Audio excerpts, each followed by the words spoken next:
Chennai super Kings ఓటమి పాలైంది. చపాక్లో royal Challengers Bengaluru అద్దరగొట్టింది. Chennai సొంత గడ్డపై 17 ఏళ్ల తర్వాత ఆర్సీబీ విక్టరీ కొట్టింది. అది కూడా 50 పరుగుల తేడాతో విజయం సాధించింది. 197 పరుగుల లక్ష్యంతో బ్యాటింగ్ దిగిన చెన్నై టార్గెట్ ను చేరుకోలేకపోయింది. 20 ఓవర్లలో 8 వికెట్లు కోల్పోయి 146 పరుగులకే పరిమితమైంది. దీంతో ఆర్సీబీ 50 పరుగుల భారీ తేడాతో విజయం సాధించింది. చెన్నై టీంలో రచిన్ రవీంద్ర ఒక్కడే 41 పరుగులు చేసి టాప్ స్కోరర్ గా మిగిలాడు. Rahul Tripathi, captain Ruturaj Gaikwad, Deepak Hooda, Sam Curran, Shivam Dube, Ashwin విఫలమయ్యారు. చివర్లో వచ్చిన ధోని 30 పరుగులు చేసి నాట్అవుట్ గా మిగిలాడు.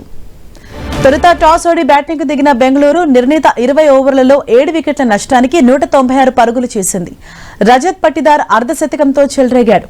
ఓపెనర్లు ఫిల్ సాల్ట్, విరాట్ కోహ్లీ మంచి శుభారంభాన్ని అందించారు. తొలి ఓవర్లోనే ఫిల్ సాల్ట్ వరుసగా 2 బౌండరీలు బాదాడు. తర్వాతి ఓవర్లో మరో 2 ఫోర్లు సహా ఓ సిక్సర్ తో స్కోర్ బోర్డును పరుగులు పెట్టించారు. జోరు మీదున్న ఈ జోడీని నూర్ అహ్మద్ విడగొట్టాడు.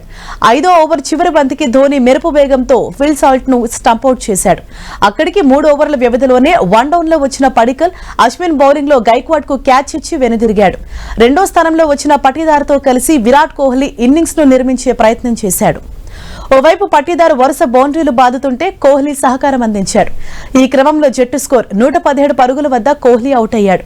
అహ్మద్ బౌలింగ్ లో భారీ షాట్ కు ప్రయత్నించిన కోహ్లీ అశ్విన్ కు క్యాచ్ ఇచ్చి వెనుదిరిగాడు.